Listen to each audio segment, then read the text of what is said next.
News பேப்பர்ல அடிக்கடி இந்த வார்த்தையை பார்த்துருப்பீங்க, பிரைவேடைசேஷன். கரெக்டா? கவர்மெண்டோட முக்கியமான பாலிசில ஒரு பாலிசி பிரைவேடைசேஷன். அதுல முக்கியமானது ஏர்போர்ட் பிரைவேடைசேஷன். சோ இந்த கிளாஸ்ல பார்க்க போறது, ஒரு ஏர்போர்ட்டை பிரைவேடைஸ் பண்ணணும்னா what are the basic steps? இது first point. And secondly, privatisation பண்ணும்போது ஒரு சில முக்கியமான ப்ராப்ளம்ஸ் வரும். அது என்னென்ன ப்ராப்ளம், அதை சரி பண்ணலாம். ரொம்ப சிம்பிளா பார்க்கணும். ஆக்சுவலா நீங்க இப்படியே யோசிக்கலாம், இந்த ஏர்போர்ட் பிரைவேடைசேஷன் மட்டும் கிடையாது, எங்கெல்லாம் நீங்க பப்ளிக் பிரைவேட் பார்ட்னர்ஷிப், கவர்மெண்ட் ஒரு பிரைவேட் கம்பெனி கூட சேர்ந்து ஒரு வேலை செய்ய போதும், அந்த எல்லா விஷயமும் இந்த பேசிக் ஸ்டெப் ஃபாலோ ஆகும். எக்ஸாம்பிளுக்கு ஏர்போர்ட் எடுத்துக்கலாம். எப்பொழுதுமே ஒரு ஐடியாவை, ஒரு பாலிசியை ஒரு மினிஸ்டர் அமைக்கும். ஒரு கவர்மெண்ட்ல நிறைய மினிஸ்டர் இருக்குமா, அதுல for example ministry of civil aviation, கரெக்டா, ஃபிளைட் மினிஸ்டர். ஒரு மினிஸ்ட்ரி தான் ஒரு ஐடியா முதல்ல யோசிச்சு ஓபன் பண்ணும். அதாவது இந்தியாவோட ஏர்போர்ட்ஸை பிரைவேடைஸ் பண்ணலாமா அப்படின்னு சொல்லி ஒரு ப்ரொபோசல் வைக்கும். அந்த ப்ரொபோசல் கூடயே ஒரு பிளான் மாதிரி சொல்லும். ஃபார் எக்ஸாம்பிள், இந்தியாவில் எந்த ஏர்போர்ட்டை பிரைவேடைஸ் பண்ணலாம், எப்படி பண்ணலாம், அதோட பேசிக் டேர்ம்ஸ் சொல்லிட்டு எல்லா ஐடியாவையும் கன்சியூம் பண்ணி ஒரு ப்ரொபோசலை ஷேர் பண்ணும். ஆக்சுவலா சில பேர் இப்படி யோசிக்கலாம், ஒரு மினிஸ்டரோட ப்ரொபோசல் டைரக்டா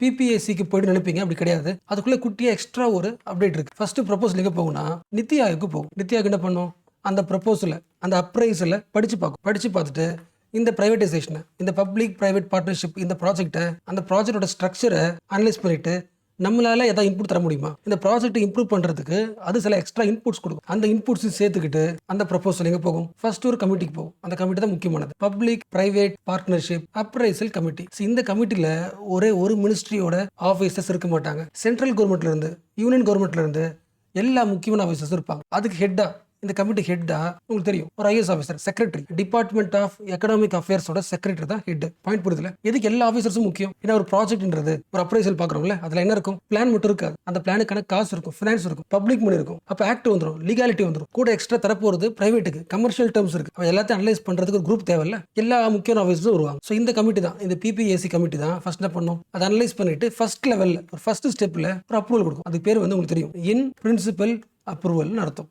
அதாவது ஓகே, இந்த ஐடியாவை கன்சிடர் பண்ணலாம்னு சொல்ற ஃபர்ஸ்ட் ஸ்டெப். அதுக்கு அடுத்து நிறைய ஸ்டெப்ஸ் இருக்கு. அந்த எல்லா ஸ்டெப்ஸ் முடிச்சதுக்கு அப்புறம் மறுபடியும் அகைன் பிபிஎஸ்சி வரும். ஒன்ஸ் அகைன் லாஸ்டா ஃபைனல் அப்ரூவல் தரும். இந்த வார்த்தை முக்கியம். அப்ரூவல் ரெண்டு வகை இருக்கு, இன் பிரின்சிபல் அப்ரூவல், ஃபைனல் அப்ரூவல். இப்போ முக்காவாசி ஏர்போர்ட்டோட பிரைவேடைசேஷன் எல்லாமே ஃபர்ஸ்ட் ஸ்டேஜ்ல இருக்கு, இன் பிரின்சிபல் அப்ரூவல். ஆக்சுவலா ஒரு பிரைவேடைசேஷன் ப்ராஜெக்ட் இந்த அப்ரைசல் கமிட்டிக்கு போதுல, எல்லா ப்ராஜெக்ட்டும் போகாது. அதோட நெட் வர்த்து இருக்கும்ல, இந்த காசை பேஸ் பண்ணி தான் இந்த கமிட்டிக்கு போயிடலாமா இல்ல ஸ்ட்ரைட்டாவே அப்ரூவல் வாங்கிக்கலாமான்னு எக்ஸ்ட்ரா ரூல்ஸ் இருக்கு. ஃபார் எக்ஸாம்பிள், இந்த ப்ராஜெக்ட் ஒரு 100 கோடிக்கு மேல ப்ராஜெக்ட்னா கண்டிப்பா கமிட்டி அப்ரூவல் தேவை. காலத்துக்கு ஏற்ப டைமுக்கு டைம் அந்த அமௌண்ட் இருக்குல்ல, த்ரெஷ்ஹோல்ட மாத்திக்கிட்டே இருப்பாங்க. பிபிஎஸ்சி பிரின்சிபல் அப்ரூவல் தரும். அதுக்கப்புறம் cabinet committee on economic affairs. Point புரியுதுல? கேபினெட் லெவல், ஒரு கவர்மெண்டோட முக்கியமான மினிஸ்டர் இருப்பாங்களே, கேபினெட் லெவல், இவங்க அப்ரூவல் தருவாங்க. கேபினெட் லெவல் அப்ரூவல் இது முக்கியமான ஃபைனல் அப்ரூவல் மாதிரி. எப்போ இந்த கேபினெட் லெவல் சிசிஏ அப்ரூவல் தருதோ அதுக்கப்புறம் தான் பிட்டிங் ஆரம்பிப்பாங்க, ஏல விடுவாங்க. எல்லா பிரைவேட் கம்பெனிஸ் காம்பீட் பண்ணும், எனக்கு கொடுங்க இந்த ஏர்போர்ட்டை, பிரைவேடைசேஷன் நான் பண்றேன், நான் ஆப்ரேட் பண்றேன்னு சொல்லுவோம். அப்ப ரெண்டு பாயிண்ட் முக்கியம், பிபிஎஸ்சி முக்கியம், சிசிஏ முக்கியம். இன் பிரின்சிபல் அப்ரூவல் யாத்ரா பிபிஎஸ், அதுக்கு அடுத்த வர ஃபைனல்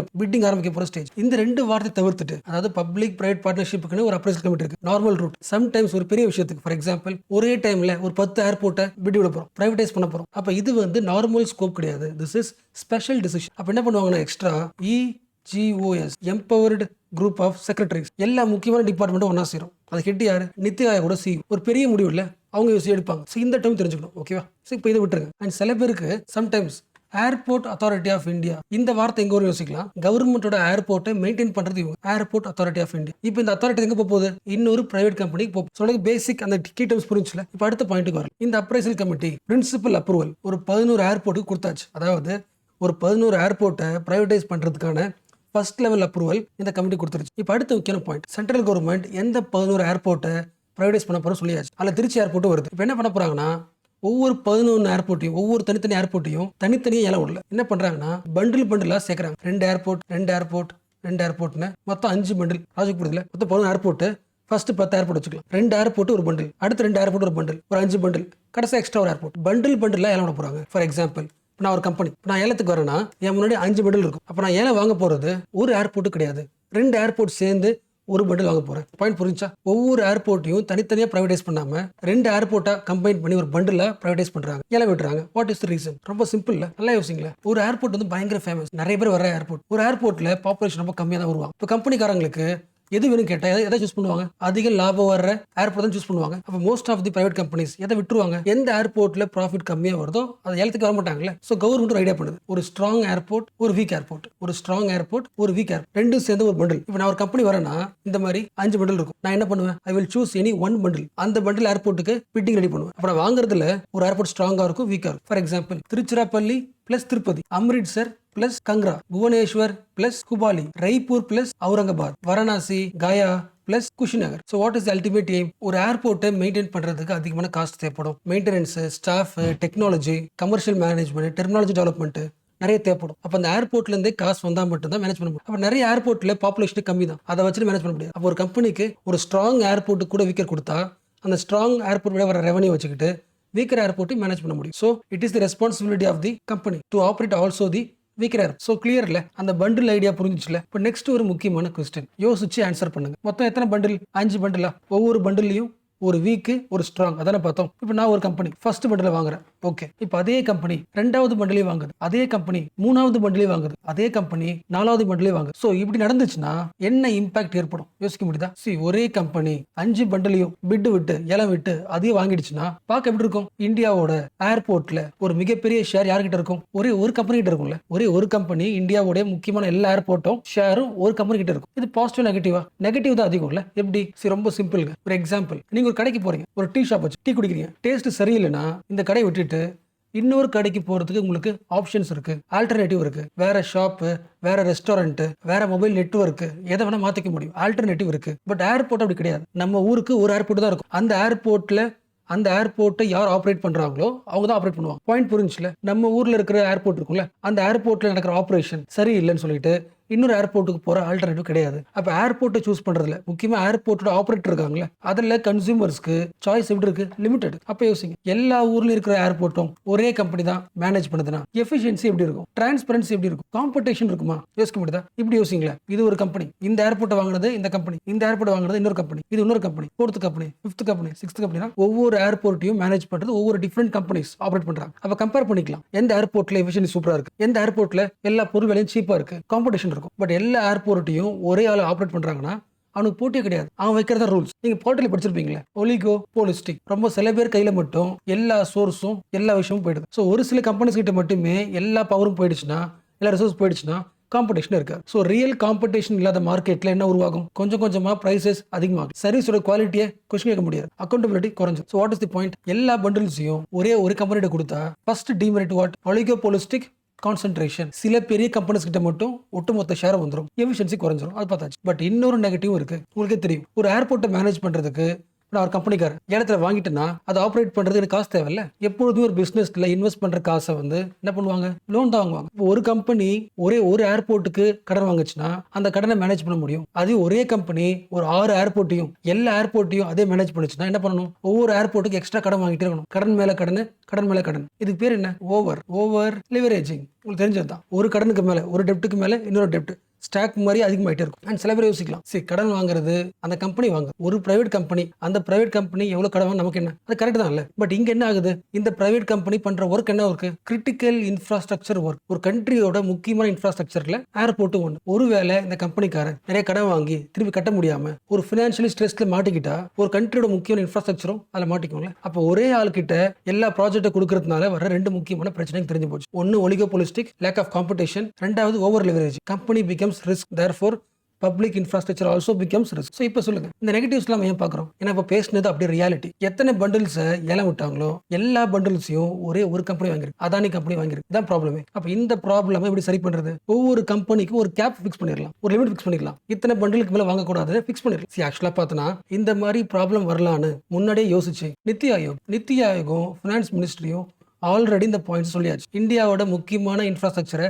பிட்டிங் பண்ண போது, ஏலம் விடும்போது சில சேஃப் கார்ட்ஸ் முக்கியமானது. ஃபார் எக்ஸாம்பிள், ஒரு கம்பெனிக்கு ஒரு பிட்டருக்கு மேக்ஸிமம் 2 ஏர்போர்ட் தான், ஒரு மேக்ஸிமம் கெப்பாசிட்டி லிமிட் பண்ணிடலாம். ஸோ லிமிடேஷன் கேப் ஃபிக்ஸ் பண்ணியாச்சு. ரெண்டாவது, அதே பிட்டர் அவருக்கு ஒரு குவாலிஃபிகேஷன் இருக்கணும். இதுக்கு முன்னாடி ஏர்போர்ட்டை மேனேஜ் பண்ண எக்ஸ்பீரியன்ஸ் இருக்கணும். அந்த கம்பெனிக்காரனுக்கு prior airport operation plus management experience, இந்த 2 கண்டிஷன் ஆல்ரெடி நித்தியா கொடுத்துருக்கு. பட் கன்சிடர் பண்ணல. இப்போ கன்சிடர் பண்ணாதனால பிட்டிங் விடும்போது ஆட்டோமேட்டிக்கா எல்லாத்தையும் ஒரே கம்பெனிக்காரன், ஒரே பிட்டர் அதானே வாங்கியாச்சு. ஸோ இப்போ யோசிக்கிறாங்க யாரு? பிபிஎஸ்சி பார்த்தோம்ல, அந்த 2 ரெக்கமெண்டேஷனையும் ரிஜெக்ட் பண்ண பிபிஎஸ்சி மறுபடியும் சேஃப் வேர்டை கொண்டு வரணும்னு இப்போ யோசிக்கிறேன். ஸோ கிளியர்ல இது வரைக்கும் பார்த்த எல்லா பாயிண்ட்ஸுமே இன்னைக்கு பிசினஸ் பேஜ்ல வந்த இந்த நியூஸோட சம்மரி தான். Airports privatisation.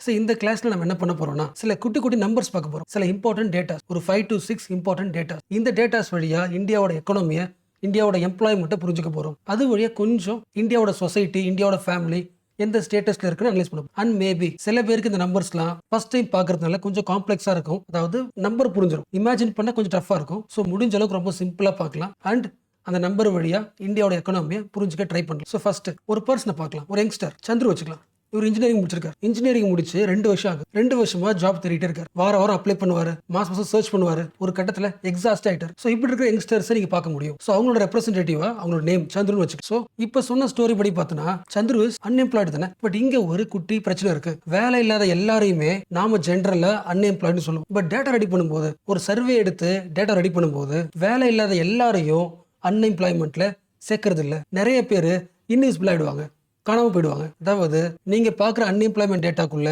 ஒரு ஃபுல் பிக்சரும் உங்களுக்கு தெரியாது. ஸோ இதை புரிஞ்சுக்கிறதுக்கு ஒரு 2 எக்ஸாம்பிள் பார்க்கலாம். சி ஃபார் எக்ஸாம்பிள், இதுதான் ஒரு கவர்மெண்டோட அன்எம்ப்ளாய்மெண்ட் டேட்டா வச்சிருக்கு. இது சந்துரு. இவருக்கு வேலை இல்லைன்னு உங்களுக்கு தெரியும். இவருக்கு நோ ஜாப். ஸோ உங்களுக்கு ஜாப் இல்லையா, அப்போ நேம் டைரக்டா அன்எம்ப்ளாய்மெண்ட் டேட்டால எடுத்துக்க மாட்டாங்க. இன்னும் எக்ஸ்ட்ரா ஒரு பாயிண்ட் பாக்குறாங்க. ஃபார் எக்ஸாம்பிள், ஃபர்ஸ்ட் எக்ஸாம்பிள் சொன்னால ஒரு 2 இயர்ஸ் ட்ரை பண்ணிட்டு வாரம் ட்ரை பண்ணிட்டு அந்த சந்துரு எக்ஸாஸ்ட் ஆயிட்டார். அடுத்த 1 வாரம் 2 வாரம் நான் வேலை தேட போறது கிடையாது முடிவு பண்ணிட்டார். நான் ஜாபை தேட மாட்டேன்னு முடிவு பண்ணிட்டார். ஒரு வாரத்துக்கு 2 வாரத்துக்கு இவரை அன்எம்ப்ளாய்மெண்ட்ல சேர்க்க மாட்டாங்க. என்ன ரீசன்? இவருக்கு ஜாப் இல்லதான், பிளஸ் இவர் கடைசி 1 வாரமா 2 வாரமா இவர் ஆக்டிவா ஜாபே தேடல. அப்ப யார் ஜாப் தேடி இந்த வாரம் கடைசி வாரம் கூட ஜாப் தேடி வேலை கிடைக்காம இருக்காங்களோ அவங்க பேர் மட்டும்தான், அவங்க நம்பர் மட்டும் தான் ஆட் ஆகும். ஒரு பாயிண்ட் புரியுதா? ஃபார் எக்ஸாம்பிள், இப்போ நம்மளோட பீரியாடிக் லேபர் ஃபோர்ஸ் சர்வே சொல்லுது. Survey periodic labour force survey for example 2025 இப்ப சொல்லுது 18 வயசுல இருந்து 29 வயசுக்குள்ள இருக்கிற யங்ஸ்டர்ஸ் இவங்கல்ல 14% அன்எம்ப்ளாய்டு சொல்லும் போது யாரை சேர்க்கல? சந்துரு சேர்த்திருக்க மாட்டாங்க.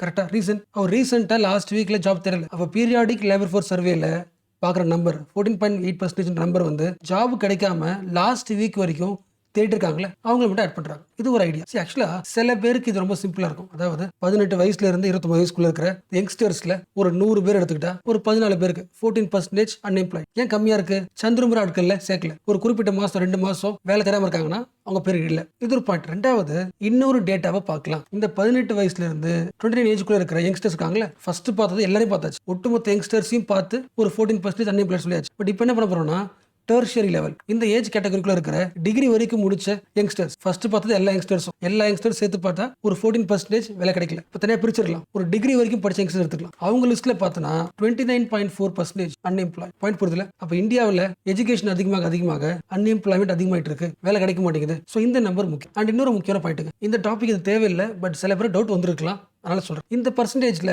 நம்ம நேம் இருக்குமான்னு யோசிப்பீங்களே. சர்வேன்னு சொல்றாங்க, ஒரு நாள் கூட என்ன யாரும் சர்வே எடுத்து கிடையாது. அப்ப நான் உள்ள இருக்கனா இல்லைன்னு டவுட் வரும்ல. சரி, ஆக்சுவலா இந்த சர்வே எடுக்கிறதா யாரு? National statistical office. இந்த அன்எம்ப்ளாய்மெண்ட் சர்வே ஒவ்வொரு இண்டிவிஜுவல் கேட்டு இன்டர்வியூ எடுத்து வர சர்வே கிடையாது. இந்த ஸ்டாட்டிஸ்டிக்கல் ஆஃபீஸ்க்கு ஒரு சயின்ஸ் தெரியும், டேட்டா தெரியும். ஒரு டேட்டாவை எப்படி கலெக்ட் பண்ணா ஒட்டுமொத்த இந்தியாவோட பேட்டர்னை புரிஞ்சுக்க முடியும், அவங்க கிட்ட ஒரு ஃபார்முலா சொல்லும். அதுக்கேற்ற மாதிரி ஒரு 2.5 லட்சம் ஹவுஸ் ஹோல்ட், 2.7 lakhs ஃபேமிலிஸ், இந்த ஃபேமிலிஸ் கிட்ட கேட்ட சர்வே, அந்த சர்வே கண்டுபிடிச்சிக்கிட்டு அதை மல்டிப்ளை பண்ணுவாங்க. ஒட்டுமொத்த இந்தியா கம்பேர் பண்ணி ஐடியா தருவாங்க. அந்த 2.7 lakh சர்வேல ஹவுஸ் ஹோல்ட்ல சந்துரு வந்திருக்காரு. அப்ப இத்தனை லட்சம் ஃபேமிலியை இன்ட்ரோ எடுக்கும் போது ஆட்டோமேட்டிக்கா இந்தியாவோட பேட்டர்னை கண்டுபிடிச்சிட முடியும். ஸோ ஓகேல, இப்போ டாபிக்ல போயிடலாம். டாபிக்ல போறதுக்கு முன்னாடி கொஸ்டின் உங்களுக்கு நான் இருக்கான்னு செக் பண்ணிக்க. 29 நம்பர் பார்த்தோம்ல. டிகிரி படிச்ச யங்ஸ்டர்ஸ்ல ஒரு 100 பேர்னா அன்எம்ப்ளாய்மெண்ட் ரேட் 29%. டோட்டல் அன்எம்ப்ளாய்மெண்ட்டை விட டெர்ஷியரி லெவல்ல அன்எம்ப்ளாய்மெண்ட் அதிகமா இருக்கு. அதனால ஸ்டாப் பண்ணும். அண்ட் இன்னொன்னு பார்த்தோம், சந்துரு இப்போ வேலை செய்யறாரா இல்லையா, இல்ல வேலை இல்ல, அதை பேஸ் பண்ணி அன்எம்ப்ளாய்மெண்ட் பார்க்க முடியாது. அவர் வேலை தேடிட்டு இருந்தாரு மட்டும்தான், ஜாப் ஹண்ட்ல இருந்தாருன்னா மட்டும்தான் ஆட் பண்ணுவாங்க. கரெக்டா? இது ஒன்று. அதே வீட்டில்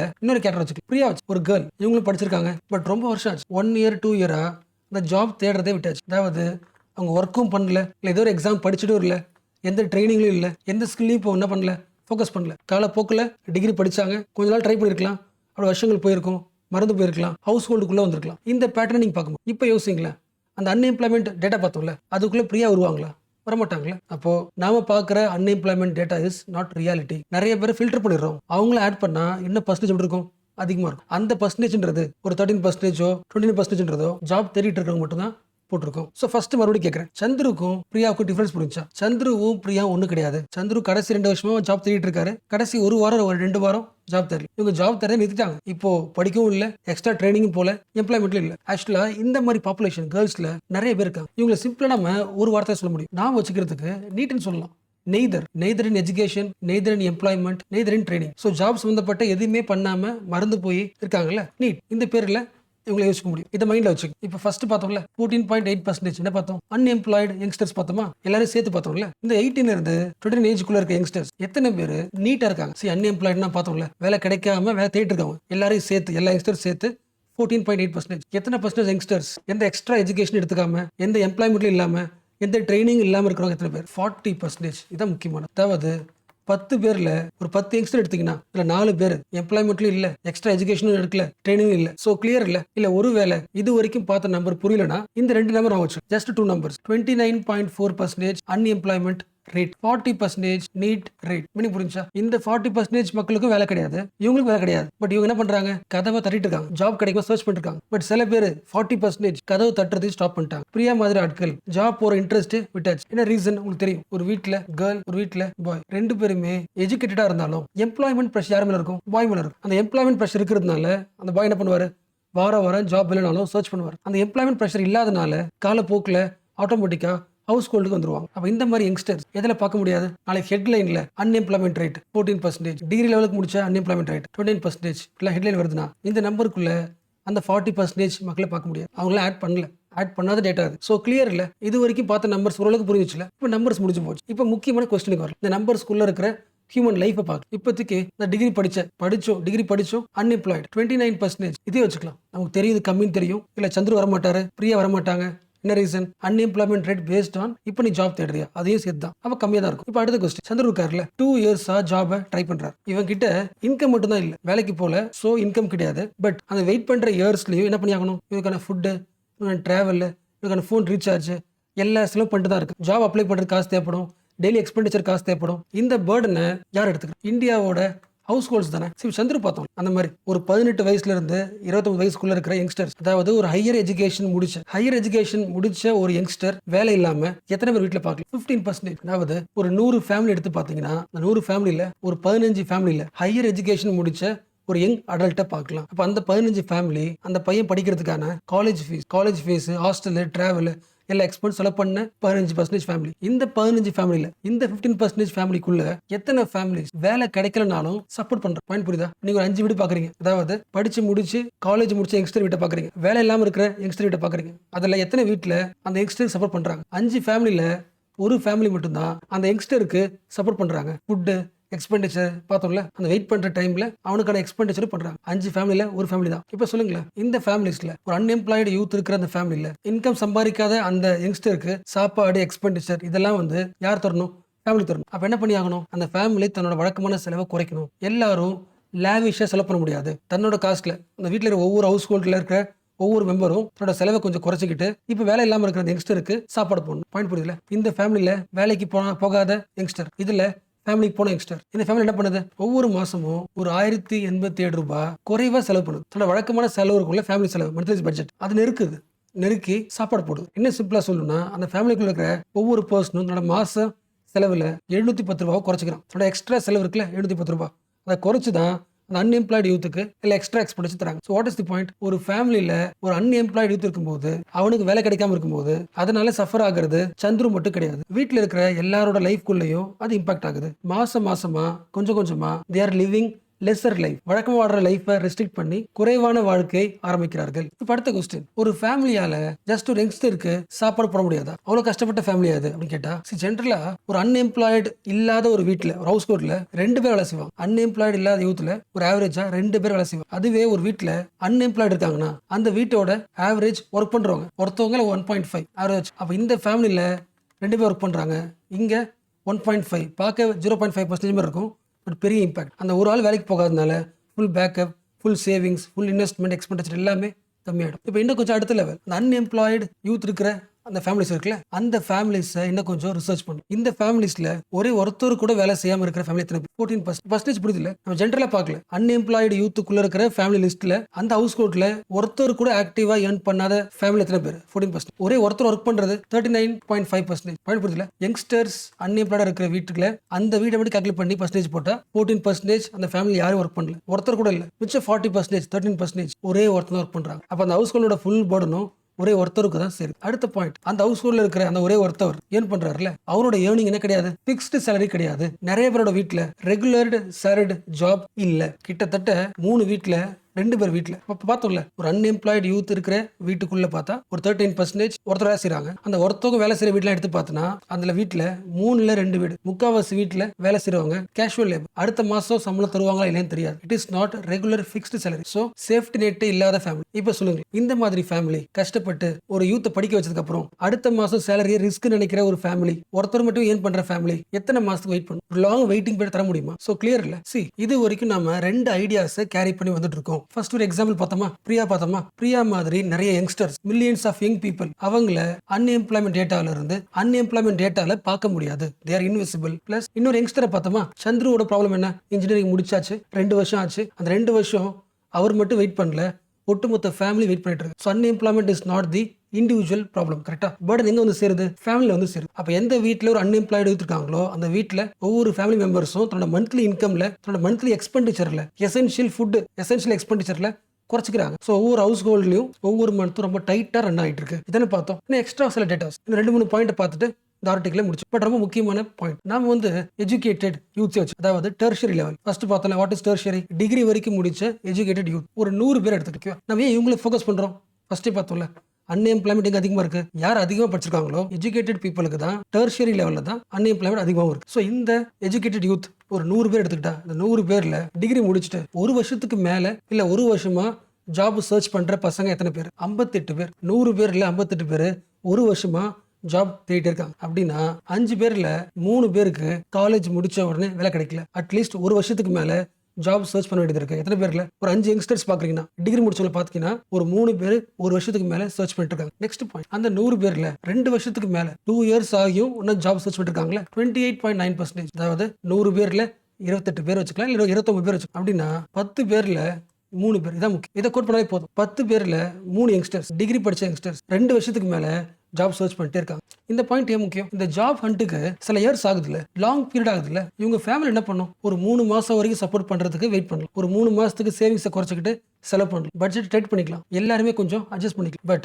அதே ஃபேமிலி 2 இயர்ஸ் வரைக்கும் சப்போர்ட் பண்ணுமா? யோசிக்க முடியல. ஃபார் எக்ஸாம்பிள் சந்துரு 2 இயர்ஸ்க்கு மேல ஜாப் சர்ச் பண்ணிட்டே இருக்காரு. 2 இயர்ஸ் வரைக்கும் அந்த கஷ்டத்தை ஒரு ஃபேமிலியோட தாங்க முடியுமா? இப்ப அடுத்த பாயிண்ட், ஒருவேளை சந்துரோட ஃபேமிலி ஃபர்ஸ்ட் பார்த்தோம்ல, முக்காவாசி ஃபேமிலியில 62.5% ஒரு 100 எடுத்துட்டா, ஒரு 100 வீடு எடுத்துக்கிட்டா அதுல 60% மேல ஹவுஸ் ஹோல்ட்ல என்ன கிடையாது? ரெகுலர் சேலரிடு ஜாப்ல அந்த ஃபேமிலி இருக்காதுல்ல. லாஜிக் புரியுதா?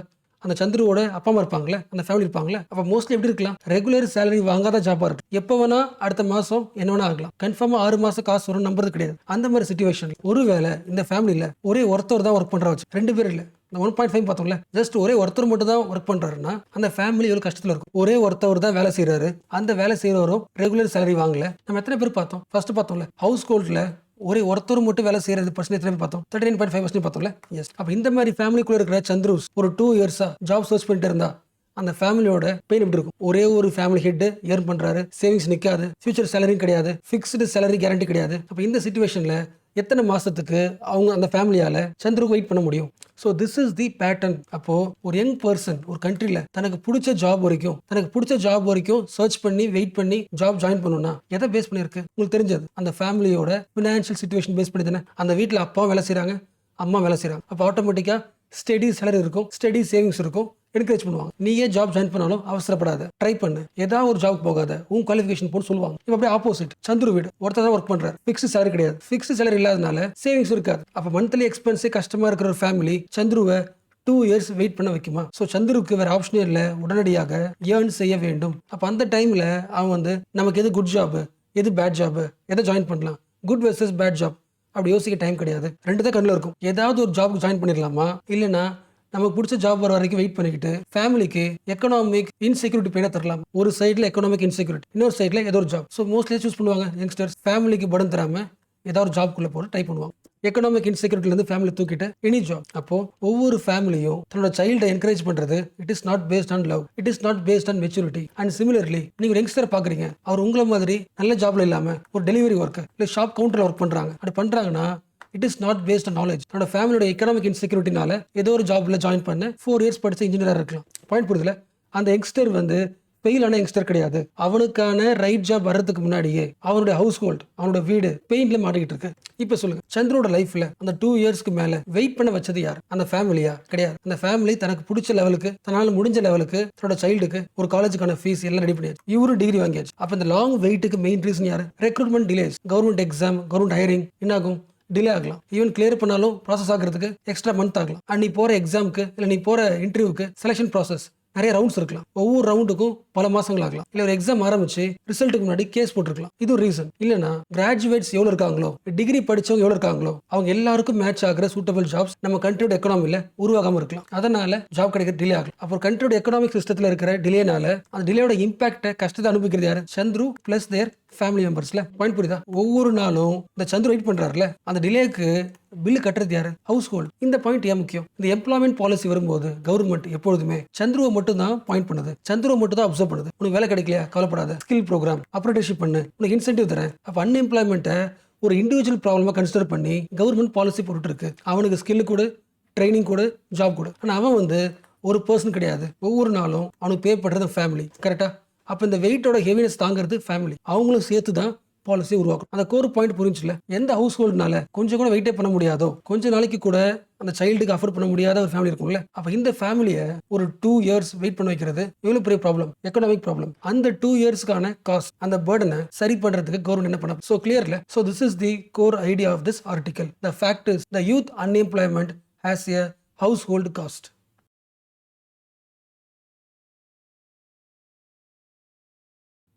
ரொம்ப முக்கியமா இன்னைக்கு சென்டர் பேஜ்ல வந்த ஆர்டிகல் லேபர் ரைட். இந்த ஆர்டிகல் பிளஸ் டெக்ஸ்ட் அண்ட் கான்டெக்ஸ்ட்ல how supreme court ruling redefined the industry and நேத்து பேப்பர்லயும் எடிட்டோரியல் வந்துருந்துச்சு. ஸோ கண்டினியூஸா 2 days வந்துட்டு இருக்கிறதுனால இந்த டாபிக் நான் அகைன் ரீஷேர் பண்றேன். நம்ம ஆல்ரெடி பார்த்த வீடியோ தான், பார்த்த கிளாஸ் தான், மறுபடியும் இந்த வீடியோ அட்டாச் பண்றேன், பார்த்துருங்க.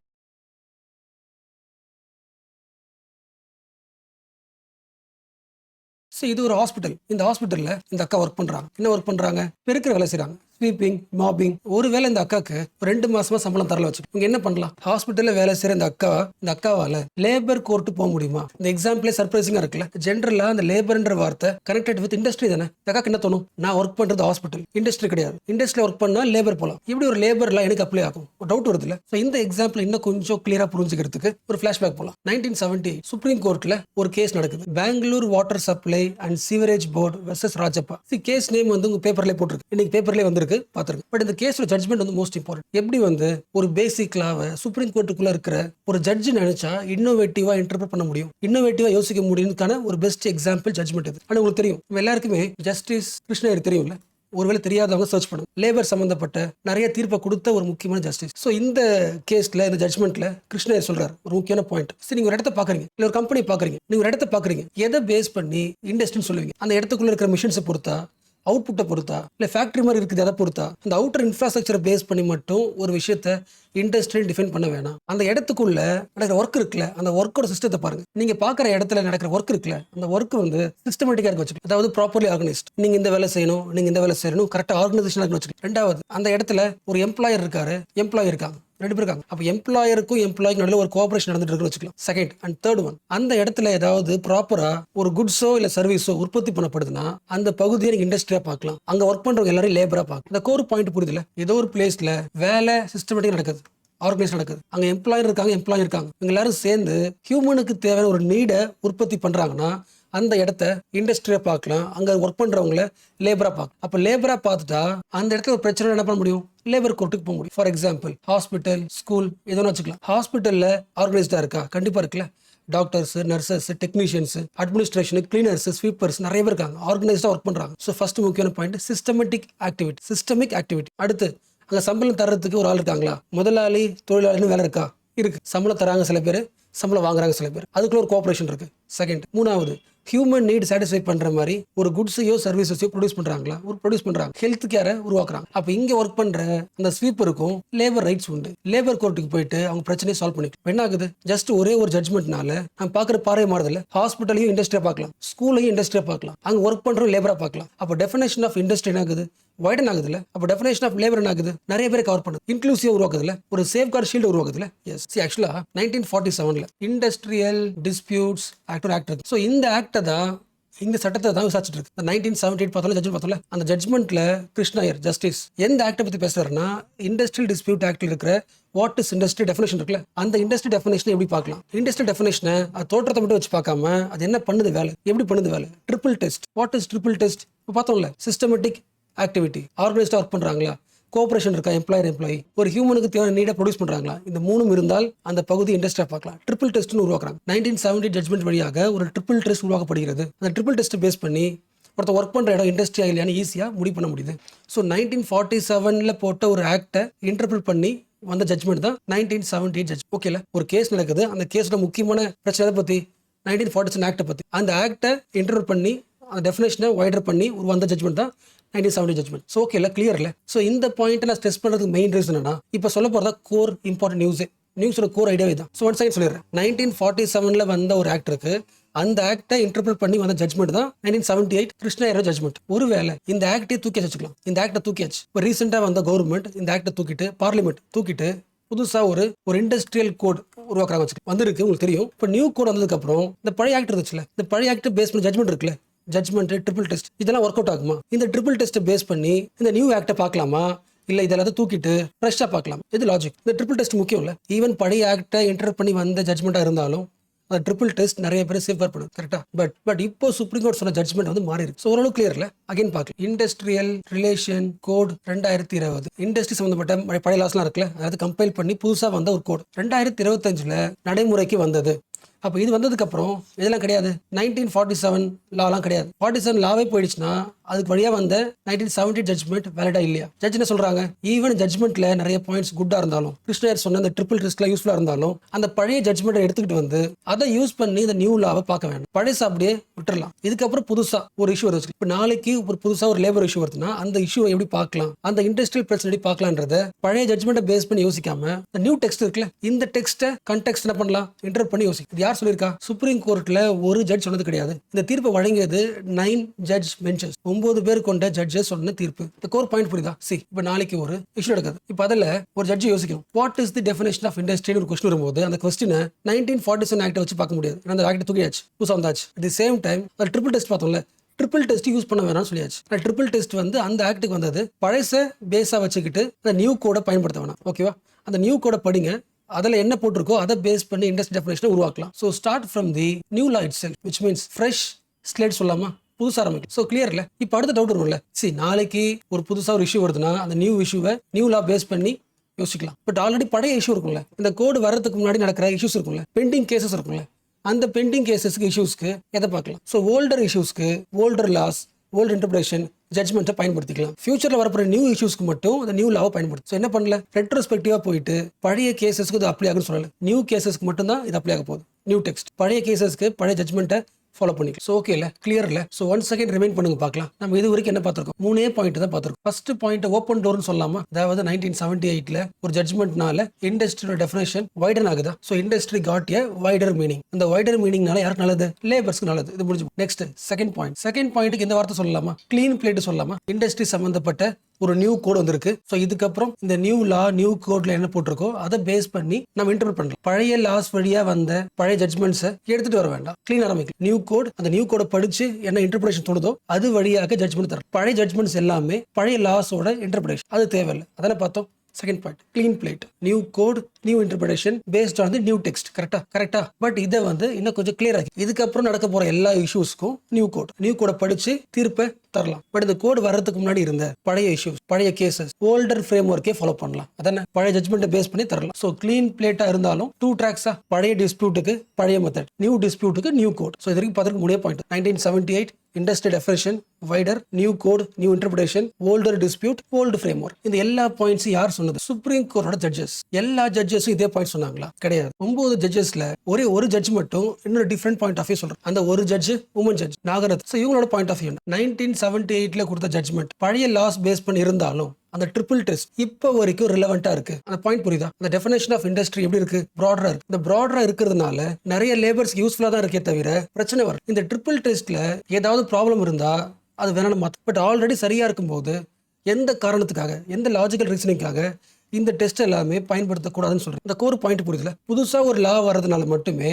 இதுக்கு முன்னாடி வந்த எல்லா ஜட்ஜ்மெண்ட்டும் பழைய ஜட்ஜ்மெண்ட்னு சொல்ல முடியாது. ஒரு ஜட்ஜ்மெண்ட் பழைய ஜட்ஜ்மெண்ட் சொல்லிட்டு அதை யூஸ் பண்ண வேணாம்னு சொல்லக்கூடாது. இப்போ ரிலவெண்டா இருக்கான்னு பாருங்க. ஸோ என்னோட பாயிண்ட் ஆஃப் வியூல, நகரத்துல பாயிண்ட் ஆஃப் வியூல அந்த ட்ரிபிள் டெஸ்ட் இருக்குல்ல, அந்த triple test definition of industry broaden ஆகுதுல, that is more relevant in this contemporary world. என்ன ரீசன்? 1970s 60s அந்த டைம்ல நிறைய கவர்மெண்ட் ஜாப்ஸ், இண்டஸ்ட்ரீஸ் எல்லாத்தையுமே மேனேஜ் பண்ணது government manage the industries. But இந்த காலகட்டத்தில் பிரைவேடைசேஷன், டிஸ்இன்வெஸ்ட்மெண்ட், எல்லா இண்டஸ்ட்ரியும் பிரைவேடைஸ் ஆகப்பட்டு இருக்கு. கவர்மெண்ட் இண்டஸ்ட்ரீஸ் பிரைவேட் வித்துட்டு இருக்கு. அப்ப மோஸ்ட் ஆஃப் தி இண்டஸ்ட்ரீஸ் பிரைவேட்டா இருக்கும்போது பிரைவேட் இண்டஸ்ட்ரீஸ்க்குள்ள லேபர்ஸோட லீகல் ப்ரொடெக்ஷன் எப்பொழுதுமே வீக்கா இருக்கும். அப்ப வீக்கா இருக்கிற இந்த டைம்ல லேபர்ஸோட டெஃபினேஷன் வைடரா இருக்க வேண்டியது அவசியம். இந்த கோர் பாயிண்ட் புரியுதுல? இந்தியாவோட சேஞ்சிங் ஸ்டைல் ஆஃப் எக்கனாமி, மாற்றம் அடையக்கூடிய இந்த பொருளாதாரத்துக்கு எல்லாரும் உள்ளடக்கிய ஒரு லேபர் டெஃபினேஷன் முக்கியம். அந்த லேபர்ஸை பாதுகாக்கிற மாதிரி அந்த இண்டஸ்ட்ரி டெஃபினேஷன் வைடராகவும் இன்க்ளூசிவாகவும் இருக்கு. அப்போ ஜஸ்ட் ஒரு லா புதுசா வரதுனால, ஒரு கோடு புதுசா வரதுனால பழைய ஜட்ஜ்மெண்ட்ஸ் வேணாம், புது டெக்ஸ்ட்டை இன்டர்பிரட் பண்ணி யோசிக்கலாம்னு சொல்லும்போது இந்த இன்சைட்ஸ் வந்து ப்ராக்ரசிவ் உருவாக்கல,